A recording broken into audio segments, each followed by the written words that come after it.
Bom, o casamento foi instituído por Deus. O divórcio, não. O casamento é a expressa vontade de Deus. O divórcio, não. Deus ama o casamento, mas Deus odeia o divórcio.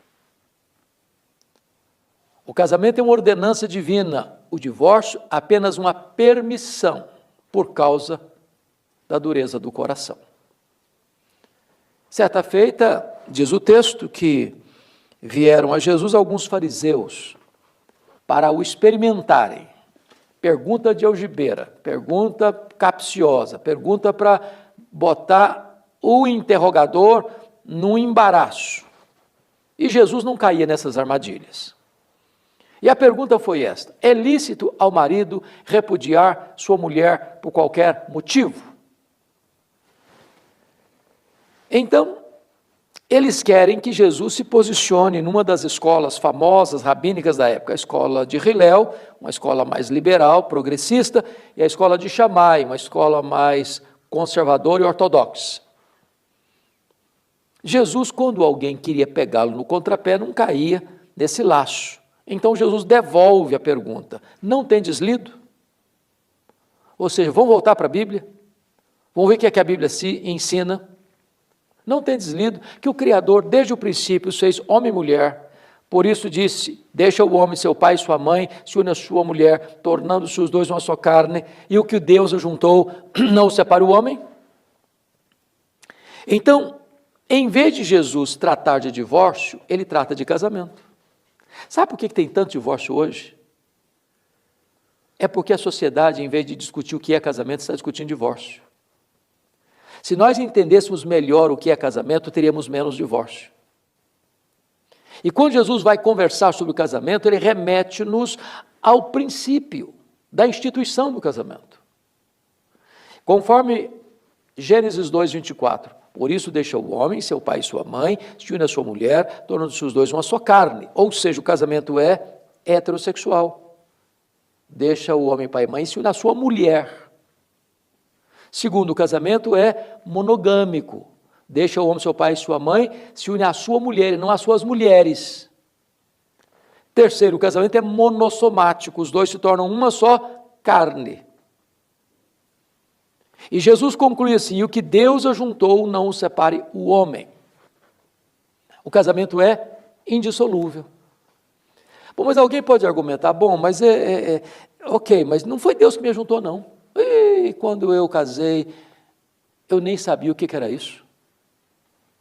Eu não estava preparado, eu era imaturo. Se eu soubesse, eu não teria me casado. Aliás, eu me casei contra a vontade dos meus pais. Aliás, eu me casei porque cometi um erro, houve uma gravidez e acabamos tendo que casar e foi uma decisão muito ruim.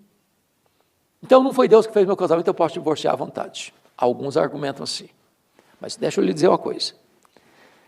Quando você firma uma aliança, ainda que você não tenha consultado a Deus, essa aliança é ratificada.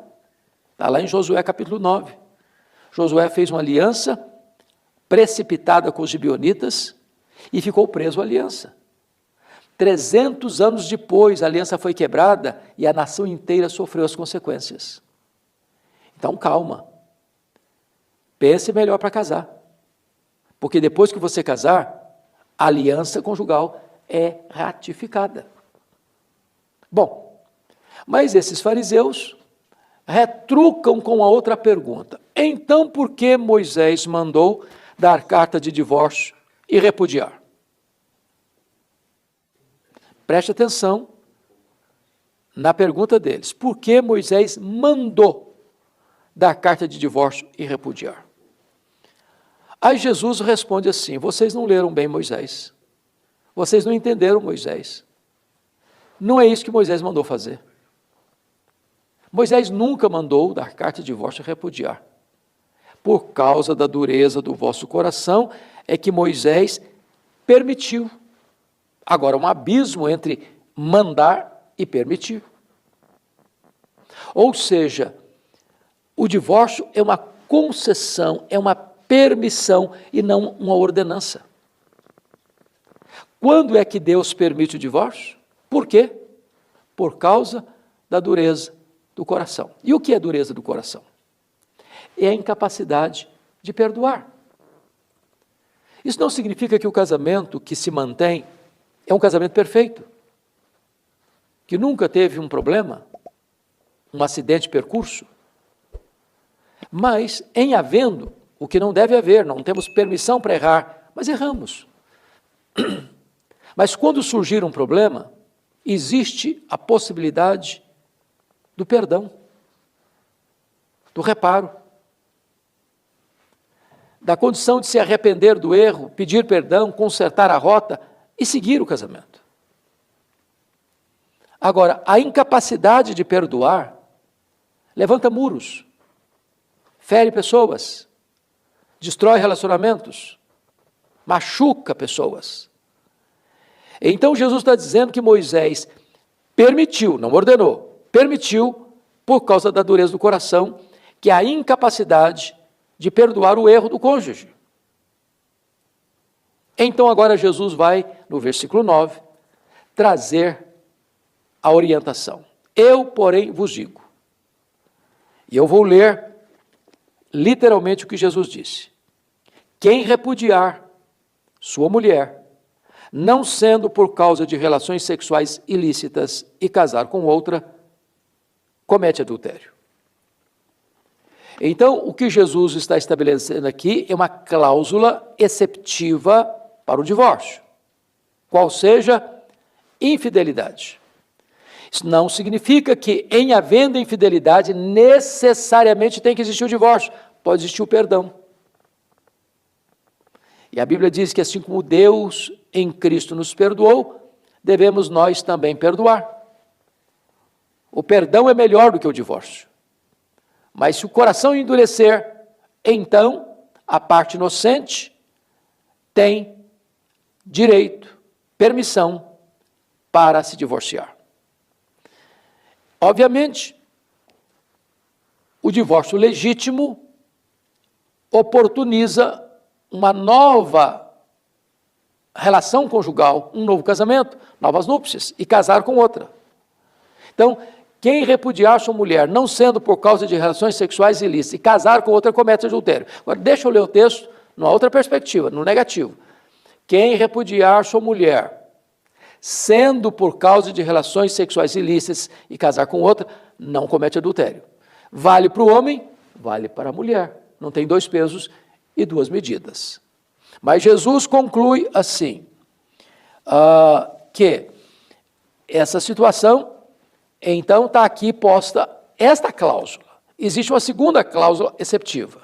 Está lá em 1 Coríntios 15, 7, versículo 15, que é o abandono irremediável de um dos cônjuges. Não quero mais, vou embora de casa, não quero saber mais, vai embora, não volta, não quer. Então, a parte abandonada está livre do jugo, portanto, com capacidade de contrair novas núpcias.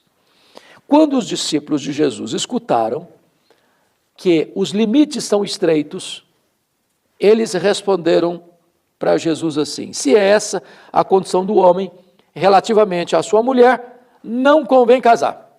Eles estão dizendo: Jesus, o senhor está pegando pesado demais, as exigências são duras demais, as regras são firmes demais, então é melhor nem casar. E Jesus não amaciou, não. Jesus respondeu assim: nem todos são aptos para receber este conceito, mas apenas aqueles a quem é dado. Casamento é coisa extremamente séria. Nessa sociedade, onde as pessoas aplaudem o divórcio, facilitam o divórcio, onde as pessoas partem para a segunda, terceira, quarta, quinta, sexta, sétima relação conjugal, banaliza-se o casamento, deixa para trás pessoas feridas, sobretudo os filhos. As maiores vítimas do divórcio são os filhos. Num livro que escrevi no ano 2000, estudando, eu morava nos Estados Unidos nessa época, o nome do livro é Casamento, Divórcio e Novo Casamento. Há pesquisa sobre isso, que para alguns filhos, o divórcio dos pais foi mais doloroso do que a morte dos pais. Segunda coisa, estatisticamente também, é que 70% das pessoas que se divorciam e casam de novo, descobrem 10 anos depois que o segundo casamento foi pior do que o primeiro. Então, a solução de um casamento com lutas, com dificuldades, não é abandonar a relação, é restaurar o relacionamento. Eu quero orar com você. Talvez você é casado, casada, talvez você esteja enfrentando aí uma baita de uma crise no seu casamento. Eu quero dizer para você que tem solução. Volte-se para Deus, coloque essa causa nas mãos de Jesus, tome a decisão de perdoar, tenha um pouquinho mais de paciência. Deus é poderoso para transformar o seu lar, transformar o seu casamento, porque assim como Ele transformou água em vinho, lá em Caná da Galileia, Ele pode transformar também tristeza em alegria, choro em sorriso, derrota em vitória, crise em oportunidade. Deixa eu orar com você. Eu te peço, Pai, que Tu apliques esta palavra ao coração daqueles que agora nos assistem. Abençoa, meu Pai, o casamento daqueles que estão agora nos assistindo, para que haja paz, para que haja alegria, para que haja harmonia, para que haja diálogo, para que haja amor, para que haja paciência, para que haja perdão, para que haja, meu Deus, restauração. Em nome de Jesus.